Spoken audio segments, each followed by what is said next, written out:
तमिलनाडु की राजनीति में इस समय बड़ा बदलाव देखने को मिल रहा है। सुपरस्टार विजय की पार्टी तेजी से उभर कर सामने आई है और अब मुकाबला सीधा माना जा रहा है एमके स्टालिन और विजय के बीच। 23 फरवरी 2026 को वेलोर में आयोजित रैली के दौरान विजय ने पहली बार खुलकर कहा था कि यह चुनाव उनकी और स्टालिन के बीच की लड़ाई है। इस रैली में भारी भीड़ उमड़ी, जिससे इलाके में कई घंटों तक यातायात प्रभावित रहा। तमिलनाडु में लंबे समय से डीएमके का दबदबा रहा है, लेकिन विजय की पार्टी के उभार ने इस पारंपरिक समीकरण को चुनौती दी है।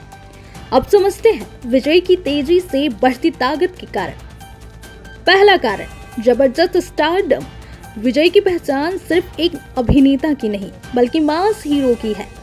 उनकी फिल्में जैसे लियो, वरिशु और the greatest of all time ने उन्हें हर वर्ग में लोकप्रिय बना दिया। उनकी रैलियों में उमड़ती भीड़ इस बात का संकेत है कि यह लोकप्रियता वोट में बदल सकती है।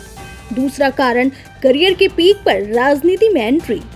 विजय ने राजनीति में तब कदम रखा जब उनका फिल्मी करियर अपने शिखर पर था। यह राजनीति पहले एमजी रामचंद्रन के समय भी सफल रही थी। इससे उनकी छवि मजबूत और भरोसेमंद बनी। तीसरा कारण, फैन क्लब का मजबूत नेटवर्क। विजय के फैन क्लब पिछले 15 से 20 वर्षों से सक्रिय है। ये क्लब सामाजिक कार्यों जैसे ब्लड डोनेशन, मेडिकल कैंप और जरूरतमंदों की मदद में लगे रहे हैं। यही नेटवर्क अब एक मजबूत राजनीतिक संगठन में बदल गया है। चौथा कारण, वोट बैंक में बदलाव। विजय ने खुद को एक नए विकल्प के रूप में पेश किया। इससे शहरी क्षेत्रों और कुछ अल्पसंख्यक समुदायों में उनका प्रभाव बढ़ता नजर आया है, जिससे पारंपरिक दलों को चुनौती मिली है। पांचवा कारण, युवा और महिलाओं का समर्थन। नई पीढ़ी जो विजय की फिल्मों के साथ बड़ी हुई है, अब वोटर बन चुकी है। युवाओं और महिलाओं में उनकी लोकप्रियता चुनावी समीकरण बदलने की क्षमता रखती है। छठा कारण, नया विकल्प की तलाश।